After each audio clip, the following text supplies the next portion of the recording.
This audio program is presented by Audible.com. Audible. Audio that speaks to you wherever you are. The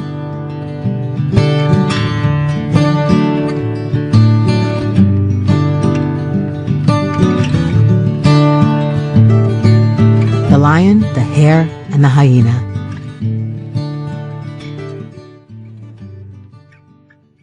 A lion named Simba once lived alone in a cave. In his younger days, the solitude had not worried him, but not very long before this tale begins, he had hurt his leg so badly that he was unable to provide food for himself. Eventually, he began to realize that companionship had its advantages. Things would have gone very badly for him had not Sunguru the hare happened to be passing his cave one day. Looking inside, Sunguru realized that the lion was starving. At once, he set about caring for his sick friend and seeing to his comfort. Under the hare's careful nursing, Simba gradually regained his strength until finally he was well enough to catch small game for the two of them to eat. Soon, quite a large pile of bones began to accumulate outside the entrance to the lion's cave. One day, Nyangao, the hyena, while sniffing around in the hope of scrounging something for his supper, caught the appetizing smell of marrow bones. His nose led him to Simba's cave, but as the bones could be seen clearly from inside, he could not steal them with safety. Being a cowardly fellow, like the rest of his kind, he decided that the only way to gain possession of the tasty morsels would be to make friends with Simba. He therefore crept up to the entrance of the cave and gave a cough. "Who makes the evening hideous with his dreadful croakings?" demanded the lion, rising to his feet and preparing to investigate the noise. "It is I, your friend Nyangao," faltered the hyena, losing what little courage he possessed. "I have come to tell you how sadly you have been missed by the animals and how greatly we are looking forward to your early return to good health." "Well, get out," growled the lion, "for it seems to me that a friend would have inquired about my health long before this, instead of waiting until I could be of use to him once more. Get out, I say." The hyena shuffled off with alacrity, his scruffy tail tucked between his bandy legs, followed by the insulting giggles of the hare. But he could not forget the pile of tempting bones outside the entrance to the lion's cave.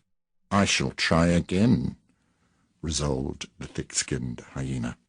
A few days later he made a point of paying his visit while the hare was away fetching water to cook the evening meal. He found the lion dozing at the entrance to his cave. "Friend," simpered Nyangao, "I am led to believe that the wound on your leg is making poor progress due to the underhand treatment that you are receiving from your so-called friend Sunguru." "What do you mean?" snarled the lion malevolently. "I have to thank Sunguru that I did not starve to death during the worst of my illness, while you and your companions were conspicuous by your absence." "Nevertheless, what I have told you is true," confided the hyena. "It is well known throughout the countryside that Sunguru is purposely giving you the wrong treatment for your wound to prevent your recovery, for when you are well, he will lose his position as your housekeeper, a very comfortable living for him, to be sure. Let me warn you, good friend, that Sunguru is not acting in your best interests." At that moment, the hare returned from the river, his gourd filled with water. "Well," he said, addressing the hyena as he put down his load, "I did not expect to see you here after your hasty and inglorious departure from our presence the other day. Tell me, what do you want this time?" Simba turned to the hare. "I have been listening," he said, "to Nyangao's tales about you. He tells me that you are renowned throughout the countryside for your skill and cunning as a doctor. He also tells me that the medicines you prescribe are without rival, but he insists that you could have cured the wound on my leg a long time ago, had it been in your interest to do so. Is this true?" Sunguru thought for a moment. He knew that he had to treat this situation with care, for he had a strong suspicion that Nyangao was trying to trick him. "Well," he answered with hesitation, "yes and no. You see, I'm only a very small animal, and sometimes the medicines that I require are very big, and I'm unable to procure them, as, for instance, in your case, good Simba." "What do you mean?" spluttered the lion, sitting up and at once showing interest. "Just this," replied the hare. "I need a piece of skin from the back of a full-grown hyena to place on your wound before it will be completely healed."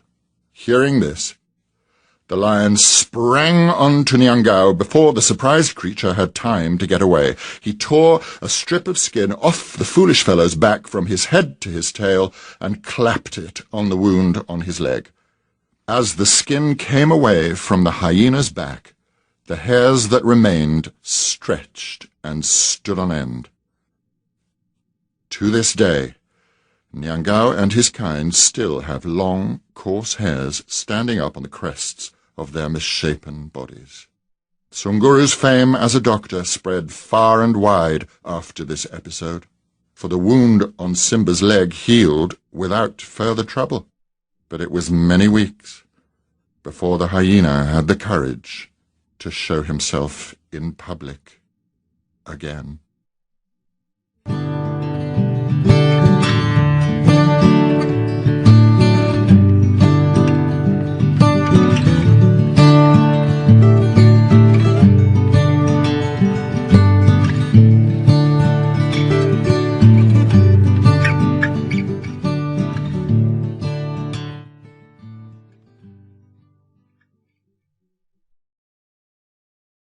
This audio program is presented by Audible.com. Audible, audio that speaks to you wherever you are.